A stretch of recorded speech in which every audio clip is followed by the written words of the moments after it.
नमस्कार, मैं हूं आपके साथ हर्षिता और आप देख रहे हैं स्टेट टुडे न्यूज। आइए बढ़ते हैं कुछ खास खबरों की तरफ।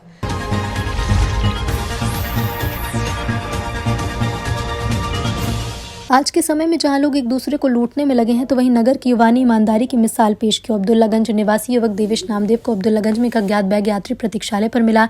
देवेश ने ईमानदारी की मिसाल पेश कर अज्ञात बैग को थाना अब्दुल्लागंज पहुंचाकर थाना प्रभारी को सौंपा। देवेश को जहां बैग पड़ा मिला था, वहां दुकानदारों से बैग के बारे में जानकारी जुटाई। पता नहीं चला तो बैग पुलिस के हवाले किया। पुलिस ने बैग खोला तो उसमें सोने का मंगलसूत्र, चांदी की बिछुड़ी, पायल, नकदी सहित आधार कार्ड और अन्य सामान निकला। आधार कार्ड के आधार पर पुलिस ने महिला से संपर्क किया और सामान सौंपा। महिला ने युवक को धन्यवाद दिया है। क्या नाम है आपका? मेरा नाम देवेश कुमार नामदेव है जी। तो आज जो बैग मिला, कहाँ आपको मिला था? मुझे बस स्टैंड पे मिला है। मैं बैठा हुआ था, अपने माताजी का इंतज़ार कर रहा था। भोपाल से उनका आगमन था आने का, तो 15 से 20 मिनट तक इंतज़ार किया। फिर वहाँ बैठे बैठे बैग रखा मिला मुझे, जो नगर पंचायत परिषद का विश्राम गृह है वहाँ पे। फिर वहाँ से हम लोग उसको काफ़ी समय इधर उधर देखा, कोई नहीं दिखा, तो माताजी को ही बोला, फिर वो घर पे ले गई। फिर घर पे पहुंचने के बाद हमने हमारे खंडकारबाजी पंकज जी राष्ट्रीय स्वयंसेवक संघ से हैं, उनको संपर्क किया। उनके द्वारा हमारे टीआई साहब जी को संपर्क किया गया।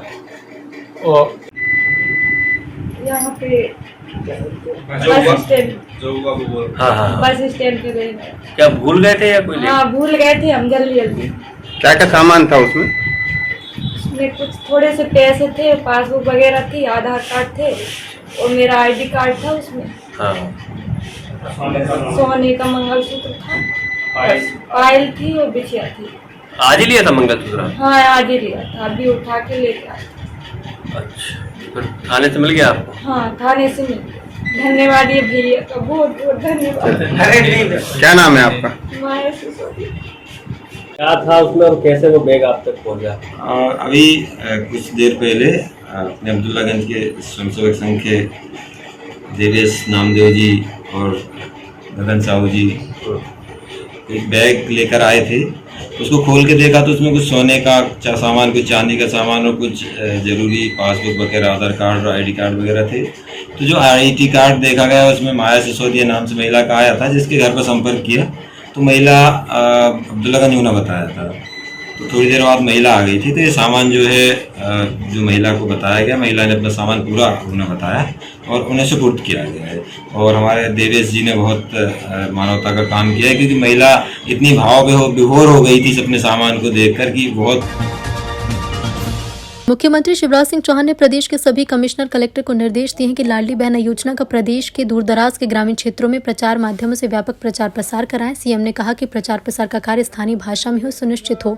उन्होंने निर्देश दिए कि दूरदराज जनजातीय बहुल क्षेत्र में लाडली बहना योजना के प्रचार प्रसार के लिए दीवार लेखन कराएं, सोशल मीडिया का उपयोग भी करें। मुख्यमंत्री ने वीडियो कॉन्फ्रेंसिंग के माध्यम से निर्देश दिए और कहा कि दूरदराज के क्षेत्रों में प्रचार में किसी प्रकार की समस्या नहीं आनी चाहिए।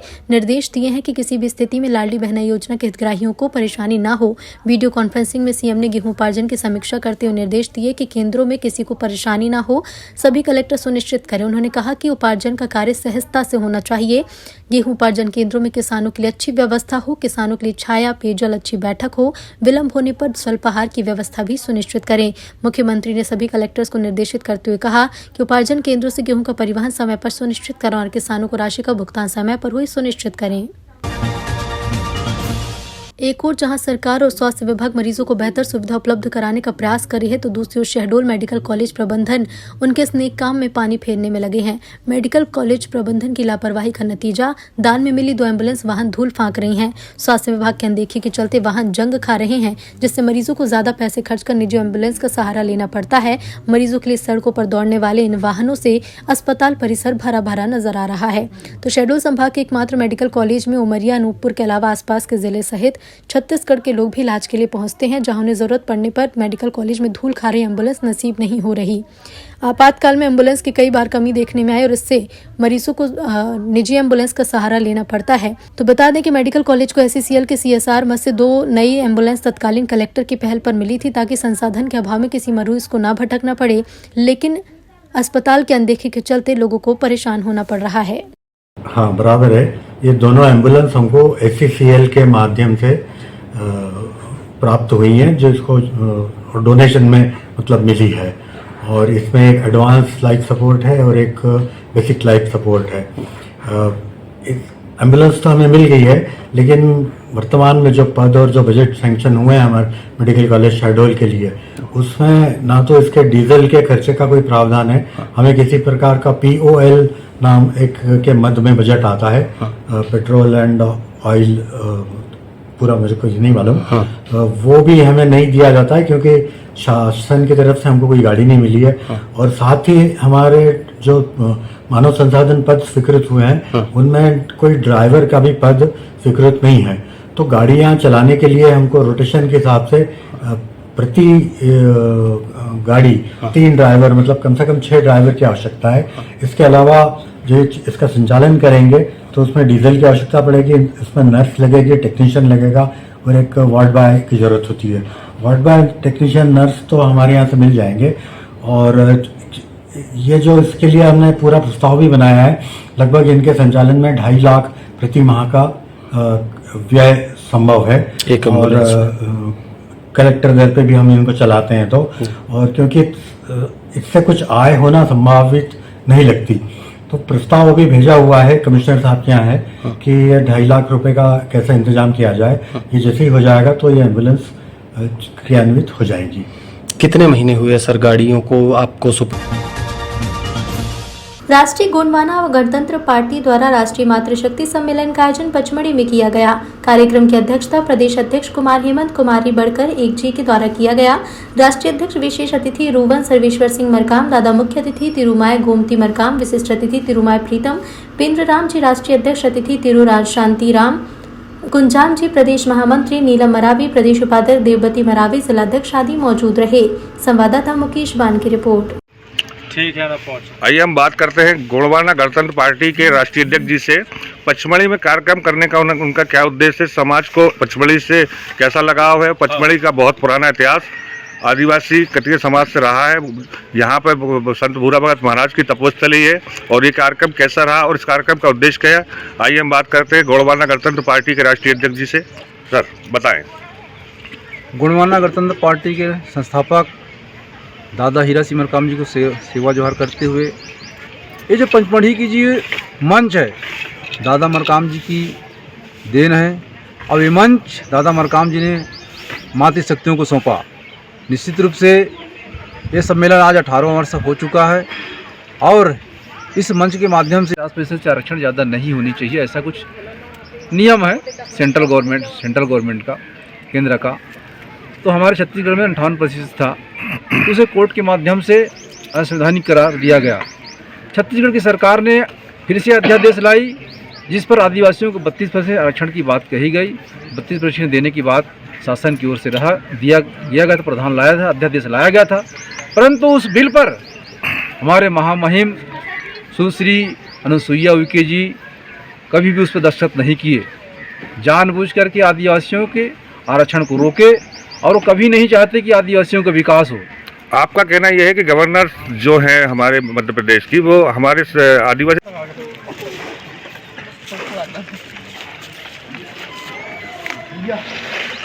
झंडा लेकर भी इधर आ जाओ।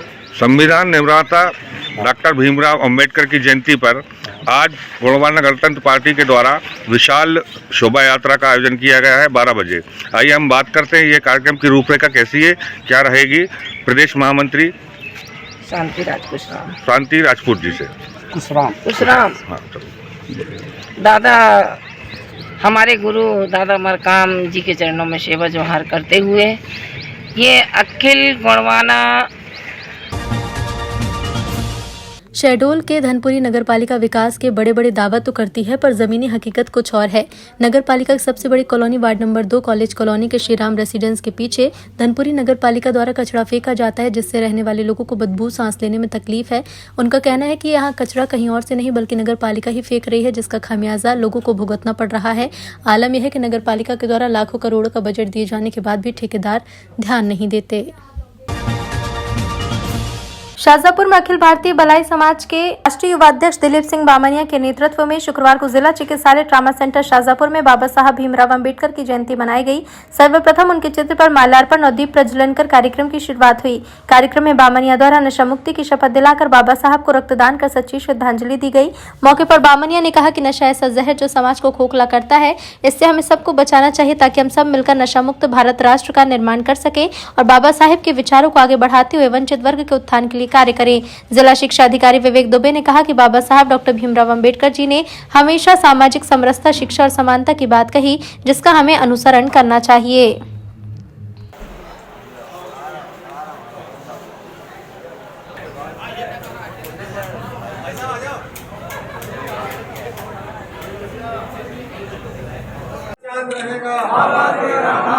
बाबा साहब अमर रहे, बाबा साहब अमर रहे।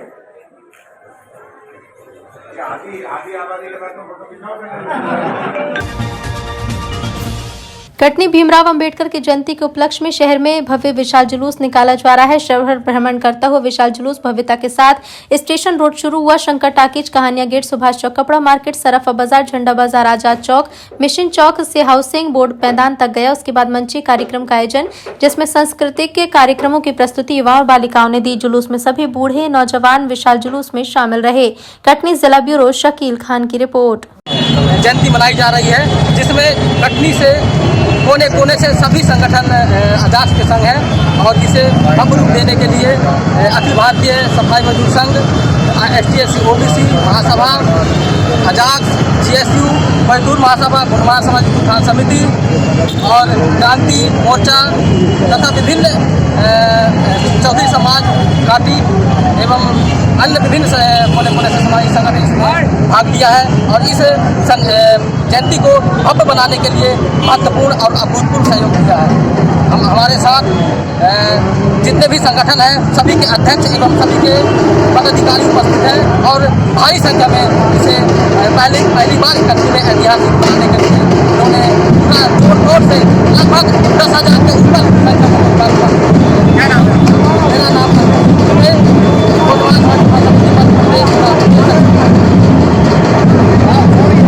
गुणवाना उत्थान समिति, अखिल भारतीय सफाई मजदूरी संघ और सभी ये समितियां मिलकर के GSU मिलकर के बाबा साहब की जयंती का आयोजन यह रेलवे स्टेशन से रैली के रूप में प्रारंभ होकर के और झंडा बाजार से होते हुए, मिशन चौक से होते हुए माधव नगर गेट के पास जाकर के ग्राउंड पे जाकर के सभा स्थल पे इसका समापन होगा।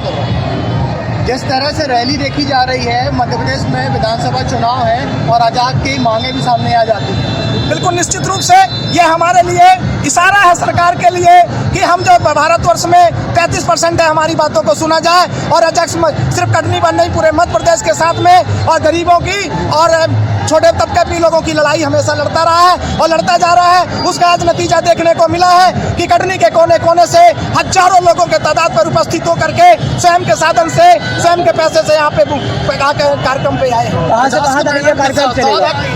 आजाद का जो बैनर है उस आजाद के बैनर साथ राजनीतिक बैनर साथ जुड़े हुए हैं। राजनीतिक दल नहीं, यह एक जो सामाजिक संगठन के सभी बैनर जुड़े हैं। आजाद संघ किसी प्रकार के राजनीतिक दल के महत्व को साथ में नहीं रहता है। इसमें GSU है, भीम आर्मी है, कोटम्बुर है। कटनी नवागत पुलिस अधीक्षक अभिजीत कुमार रंजन स्लीमानाबाद ली पहुंचे, जानकारी और साथ ही अंतर्गत क्षेत्र में आने वाली समस्या अपराध के बारे में जानकारी ली। पुराने अपराध और अपराधियों के बारे में पड़ताल कर स्लीमानाबाद थाना स्टाफ से बातचीत की। मीडिया कर्मियों से स्लीमानाबाद थाने के तहत आने वाली समस्याएं, गतिविधियों के लिए सुझाव मांगा। अभिजीत कुमार रंजन का कहना है कि हमारा प्रयास निरंतर रहेगा, कटनी जिले के अंदर लाइन ऑर्डर बरकरार रहे और हम हर संभव अपराध पर अंकुश लगाने का प्रयास करेंगे।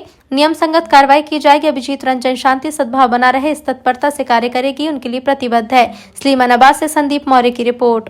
दूसरी बोला है कि पुलिस जो समाज का वीकर सेक्शन है उसके खिलाफ कोई अपराध न घटित हो, और अपराध घटित होता है तो उसमें जो भी आरोपी है, अत्याचारी हैं, उनको तुरंत न्यायिक प्रक्रिया के अंतर्गत लाया जाए, कस्टडी में उसको लिया जाए। ये हम लोगों की प्राथमिकता है। और साथ ही साथ जो एक सामाजिक भ्रष्टाचार के रूप में शराबखोरी और नशे की जो प्रवृत्ति बढ़ी है उसके ऊपर रोक लगाना, ताकि युवा पीढ़ी जो है वो पथभ्रष्ट न हो, ये हमारी प्राथमिकताएं हैं और इस पर हम लोग लगातार कार्रवाई कर रहे हैं। इसके अलावा स्थानीय स्तर पे, क्षेत्रीय स्तर पे बहुत सारी गतिविधियाँ चलती हैं। जैसे कटनी शहर में जो है कि माइनिंग की बहुत सारी गतिविधियां हैं, तो उसमें भी हम लोग जो है कार्रवाई कर रहे हैं जिला प्रशासन के साथ में, माइनिंग डिपार्टमेंट के साथ में मिलकर के। तो ये सब कार्रवाइयाँ लगातार चलती रहेगी ताकि ज़िले में लॉ एंड ऑर्डर का जो है सिचुएशन वो नियंत्रण में रहे, संतोषप्रद रहे और साथ ही साथ जनता में सुरक्षा और गर्व की भावना पैदा हो। Thank you. खबरों में फिलहाल इतना ही। और भी खबरों के अपडेट्स के लिए आप देखते रहिए स्ट्रेट टुडे न्यूज़।